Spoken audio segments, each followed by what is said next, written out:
He's a leader maker. Is everybody here? I can still hear noise from the back. Are we all here? So like I said, if we want to enjoy the session, we have to be quiet. You have to be very attentive, okay? So we're from Equip Leadership Nigeria, a John C. Maxwell Transformational Leadership Group, okay? So what we do is we train, okay? Now we don't, this is why I'm talking to you. We don't teach, okay? So we do a round table, we discuss. Do you understand? We discuss so that you can learn from me, and I will also learn from you. No. All right.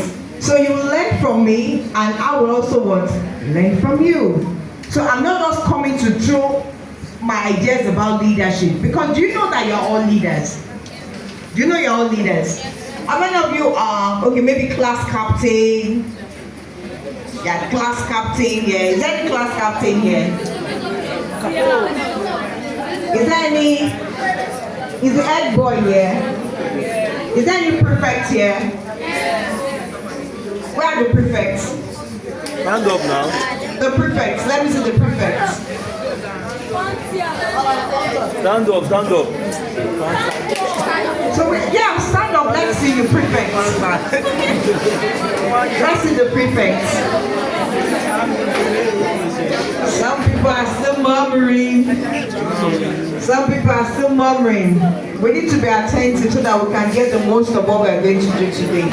Okay, so now these ones were picked so that they can lead, right? We all can be head boy, we all can be head girl. So these ones have been picked. Now, can anybody tell me the reason why you think they were picked? If you have an answer, just raise your hand. Can anybody tell us why you think they were picked to be the leaders, the school prefects? Can anybody say, okay, I can say a hand there. Any other person? Any other person? Okay, so you're going to tell us your name. Yeah, you can come out. Tell us your name and why you think they were picked, and then we'll move on from there. So what's your name? Chisom Amecha. Okay. Okay. Did we hear what Chisom said?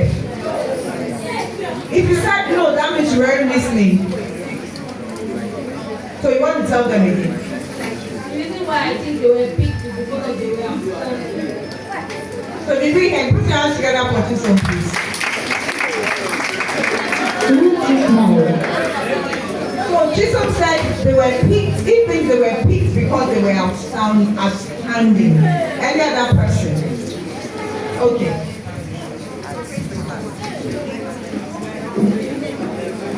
My name is Mary. I think that they were picked because now I learn good morals and good The habits. Bluetooth device is connected successfully. Thank you very much.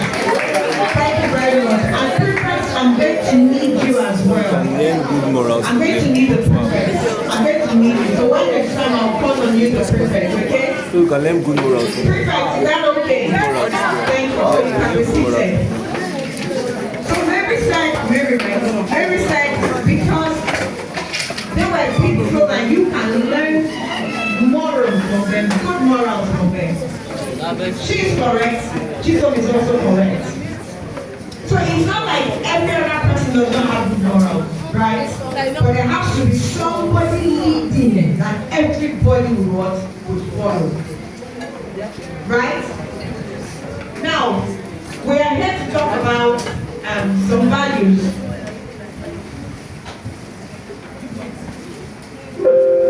Is everybody here? Yeah. Some values in equipped leadership. The first one is attitude. Attitude. Yes, you can take notes. I can see somebody already taking notes. That's very good. Well done, Mary. That's very good. Even without being told. So take notes because we are going to ask questions. So attitude, your priorities, and your personal growth. And these values, they help you to stand out in life. Some people are discussing, even in front of me, I can hear you. And say,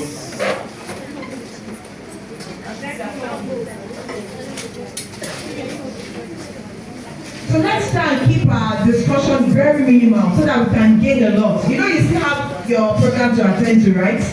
And I wouldn't want you to miss that. Okay? So we're going to be talking about, the first one I said is what? The second one, and personal growth. And you need them for life. You need them to, in everything you're doing. Now, attitude is the difference maker. Attitude is everything. It's what they use to differentiate you. Right? Let me even ask you this question.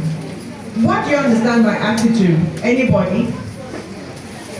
Somebody said moral. That's a chorus answer. You're wrong.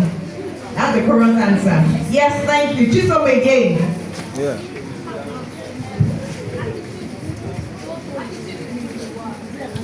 Chisholm says attitude is who you are. True or false? True. Attitude is what differentiates you from other people. It's who you are. So we're going to watch the video on attitude and then you ask questions and move on from there. Okay, so Sam, please, the first video on attitude. Are we ready? So please take notes. We'll ask you questions.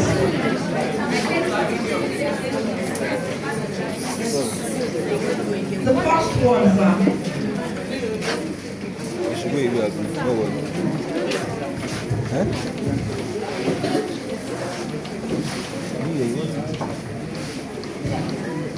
Before we go, I want you to help me to welcome Mr. Maxwell.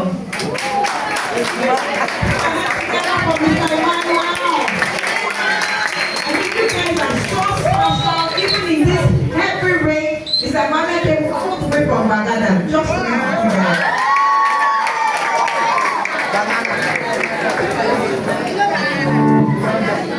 So we're going to play the first video on attitude.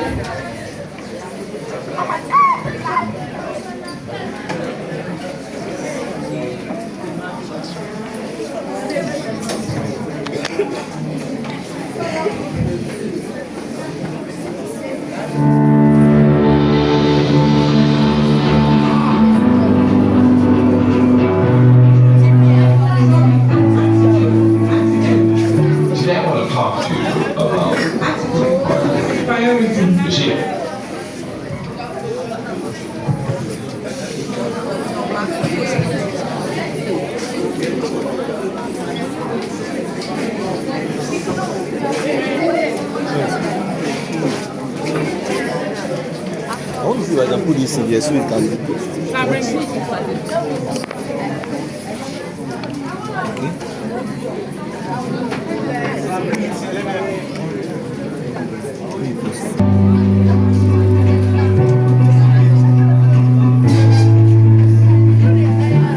excited about the opportunity ahead to learn, to interact, to take action, to grow. And today's session is on attitude. And I have a question. What determines in your life when you have a good day or a good week or a good year? I mean, what is it that kind of gauges that it was something good that was happening to you? Well, I can guarantee you it's not your circumstances and it's not your finances. I know a lot of people who are very happy. People that are rich and are really miserable. You don't even want to really be around it. And I can tell you that it's not the people around you that truly make you happy. My wife Margaret and I several years ago were doing a conference and we were in a Q&A period and one of the ladies looked at Margaret and asked her the question, does God make you happy? I'll never forget her response. She looked immediately back at me. I looked at Margaret. Explain yourself. Now, I don't know if you've ever asked somebody to explain themselves, but if you have, sometimes when they do that, when they explain themselves, you wish you really would have asked them to explain themselves. And as soon as I said, Margaret, explain yourself to the audience here, she said, I realized in the first 6 months that John would never make me happy. And then you can tell we're not going the right way. We're going downhill kind of fast. And then she said, because for the first 6 months of our marriage, that's exactly what I expected him to do. Make me happy. I was teaching in school, and he was in his first pastorate, and I'd come home from school and say, well, have dinner together, and he'd call me from the hospital when somebody had a wreck, and he wasn't going to be able to come for dinner, or I was trying to hold out bring papers, and stuff just kept getting in the way. I kept saying, don't make me happy, don't make me happy, don't make me happy. And then about 6 months into the marriage, she said, one day awakened myself. I realized that a person that can make me happy. See yourself on Instagram and then she said, the moment that I determined that it was my responsibility to make me happy, it was my responsibility to have the right attitude about me, she then looked at me and smiled and said, and John has added immeasurably to my happiness. That was close, wasn't it? What Margaret was saying is what I want everyone else to understand, and that is that the only person that can control your attitude is you. You're in total control of it. And the world that you see right now is colored by the attitude that you have. And I tell people all the time, and this is exciting to me to share this with you. The fastest way for you to change your life is to change your attitude. I think all of us have times in our life where we say, well, I need to make a change in it. And when people come to me and talk to me about that, I look at them, I smile, and I say, the biggest and the quickest way to change your entire life is to change the attitude you have. And I call your attitude, I call my attitude, the difference maker. And what I mean by that is the fact that attitude isn't everything, but it's the main thing. It's the thing that allows us to change the way we see others and the way we see ourselves. And when I talk about the fact that it's not everything, please understand, there are people who will tell you that everything is attitude, but it's not. I mean, attitude won't make up for incompetence. If you're incompetent, it's not going to help you keep your job just because you have a good attitude. I guess the good news is when you get tired, you'll still be happy. I don't know, but it isn't going to make up for it is going to make up for the lack of experience that you have in your life. But attitude is the one thing in your life that when you're close, it's going to put you over the top. I mean, just think about it for a moment. If you're going to hire two people, and both of them had great experience, both of them had a great skill level, but one had a great attitude, one had a poor attitude, who are you going to hire? You're going to hire the person with a good attitude. It was the difference maker. It gives you that positive edge in your life if it's a good attitude.